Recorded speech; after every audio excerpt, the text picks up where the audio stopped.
Hola, ¿qué tal? El día de hoy nos convoca a desarrollar el artículo 10 del Código Penal que hace referencia al principio de igualdad. Este principio de igualdad tiene una categoría, tiene un rango constitucional y se puede observar en las diferentes cartas fundamentales del mundo. Por ejemplo, este principio claramente está establecido en la 14ª enmienda de la Constitución norteamericana. También lo podemos observar en el artículo 1 de la Declaración de los Derechos del Hombre y del Ciudadano, y que ahora forman parte o está contenida en la Constitución francesa. Y ahí claramente establece que los hombres nacen y permanecen libres e iguales en derecho. El artículo 3 de la Constitución de El Salvador también lo expresa. El artículo 16 de la Constitución argentina, por ejemplo, también hace una alusión al principio de igualdad ante la ley. Y ahí, por ejemplo, si nos detenemos en esta Constitución, claramente indica que la nación argentina no admite prerrogativas, ni de sangre ni de nacimiento, y no admite en ella fueros personales, ni títulos de nobleza. En esa misma línea, por ejemplo, este principio también está establecido en la Constitución española, artículo 14, en la Constitución colombiana, artículo 13, en la Constitución chilena, artículo 19, numeral 2. Ahí claramente establece que en Chile no se admite, no se acepta, por ejemplo, ni personas ni grupos con privilegios. En Chile no hay esclavitud. En Chile, en este caso, es libre toda aquella persona que pisa su territorio. Qué interesante estas constituciones que hacen alusión al principio de igualdad ante la ley. En esa misma línea, por ejemplo, la Constitución ecuatoriana, también en su artículo 11, menciona sobre el derecho de la igualdad ante la ley para los hombres y para las mujeres. Para ellos, los hombres y las mujeres extranjeras también gozan de estas prerrogativas, de libertades, de derechos, de deberes, con igualdad ante la ley. Pero ¿qué sucede en nuestra nación? En el Perú, claramente este principio, como derecho fundamental, está establecido en el artículo 2, numeral 2, que habla que nadie debe ser discriminado por motivo de origen, raza, sexo, religión, idioma, opinión, condición económica o de cualquier otra índole. Ese es el rango constitucional del principio de igualdad ante la ley. Ahora, cuando nos convoca al desarrollo del artículo 10 del Código Penal peruano, habla sobre la validez de aplicación personal de la ley. Nos habla del principio de igualdad y ahí claramente establece que la ley penal se aplica con igualdad, es decir, a todos sin excepción.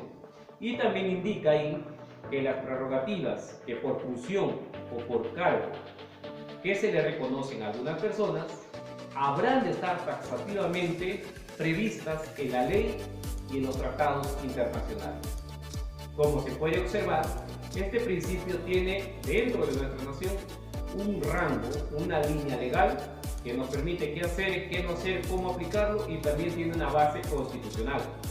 Ahora, cuando se menciona a esas prerrogativas, a esas libertades, a esas excepciones, se está refiriendo básicamente, por ejemplo, a aquellas que están establecidas también en la Constitución Política del Perú. Por ejemplo, hay una prerrogativa esencial que se le llama la inviolabilidad, en la cual pues gozan nuestros padres de la patria, en este caso los legisladores, que no se les puede a ellos sancionar, no se les puede juzgar, no se les puede procesar por aquellos votos u opiniones que emitan en el ejercicio de sus funciones. Con esta prerrogativa, de alguna manera se está salvaguardando esa libertad de expresión, esa libertad de debate, esos embates del poder, de tal manera que puedan ejercer, en este caso ellos, su derecho de opinar, de debatir, de luchar por todos los peruanos, en este caso, de acuerdo a los mandatos constitucionales. Otra de las prerrogativas que claramente están establecidas en la Constitución Política del Perú es la inmunidad, y esta a su vez dividida en dos tipos de inmunidad: la inmunidad funcional y la inmunidad parlamentaria. Hablemos de la inmunidad funcional, que es la inmunidad en términos generales. Es la que atañe, por ejemplo, a los altos funcionarios, aquellas altas autoridades que forman parte del Estado, llámese presidente de la República, congresistas, vocales supremos, fiscales supremos, miembros del Tribunal Constitucional, miembros de la Junta Nacional de Justicia, etc. A todas esas altas autoridades, por ejemplo, que frente a una denuncia constitucional, lo que tiene que hacer el fuero congresal es levantarle la inmunidad, obviamente después de que se le haya hecho un examen, después que la comisión permanente y sus grupos especializados han podido debatir y encontrar de repente responsabilidad funcional para estas altas autoridades. Después que se hace este filtro del antejuicio constitucional, recién se puede someter a esta alta autoridad ante los fueros ordinarios penales. Otro de las inmunidades que les acabo de mencionar es la inmunidad parlamentaria. ¿Qué sucede, por ejemplo, con los congresistas? Más allá de esta ventaja, de esta prerrogativa que está establecida para los altos funcionarios, también existe para ellos otro tipo de protección. Años atrás, por ejemplo, no hace mucho, por ejemplo, frente a delitos comunes que cometían en el ejercicio de sus funciones o que hayan cometido antes de empezar su periodo congresal, eran sometidos ante el Congreso también, ante la Comisión Permanente, y después de un debate se veía o no si es que se le levantaba la inmunidad parlamentaria. Sin embargo, gracias a una reforma constitucional, actualmente los congresistas, por ejemplo, para delitos comunes cometidos antes de su periodo congresal, estos serán sometidos pues a la justicia común, es decir, jueces especializados, fiscales provinciales, serán los que investigarán, los que juzgarán de acuerdo a ley y sencillamente se le juzgará como a cualquier otro ciudadano peruano. Pero cuando cometen delitos comunes en el ejercicio de sus funciones, en el caso de los congresistas, en esta oportunidad no se ha levantado la inmunidad no se ha eliminado la inmunidad como algunos nos hacen creer, sino se ha cambiado el procedimiento. ¿Qué sucede? Mientras antes el Congreso levantaba a través de un debate, a través de una votación de acuerdo a ley, la inmunidad parlamentaria, en esta oportunidad lo está haciendo la Corte Suprema de la República.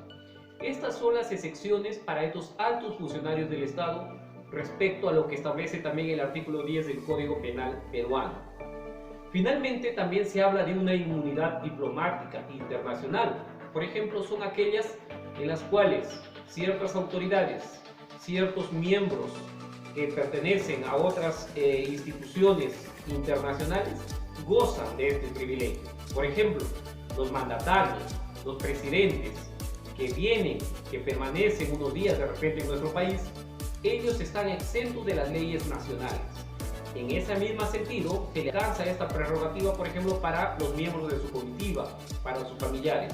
Y esto está establecido respectivamente en el artículo 297 del Código Bustamante y en el artículo 7 del Tratado de Montevideo de 1940.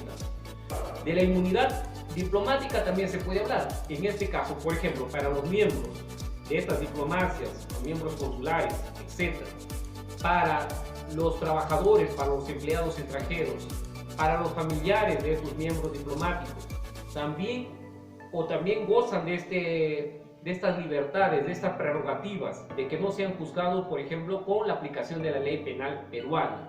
En esa misma línea también a los miembros de las Fuerzas Armadas extranjeras, por ejemplo, que con autorización visitan nuestro país. Ellos también están libres de las leyes nacionales. Todo esto en correspondencia con lo que establecen los artículos 297, 298, 299 del Código Bustamante y el artículo 7 del Tratado de Montevideo de 1940. De eso se ha tratado, pues, amigos, el día de hoy, del desarrollo del artículo 10 del Código Penal peruano, que nos habla de la aplicación del principio de igualdad ante la ley, que no exista privilegios, que no exista diferencias, que a todos se les trate de la misma forma con las leyes penales peruanas, respetando obviamente el procedimiento. Y asimismo también, en ese mismo parágrafo del artículo 10 del Código Penal, establece que las excepciones deben estar taxativamente reconocidas en las leyes y tratados internacionales. Y cuando nos referíamos a estas excepciones, pues, lo repito, está la inviolabilidad, la inmunidad en general, la inmunidad parlamentaria y las inmunidades diplomáticas. De eso se ha tratado el día de hoy.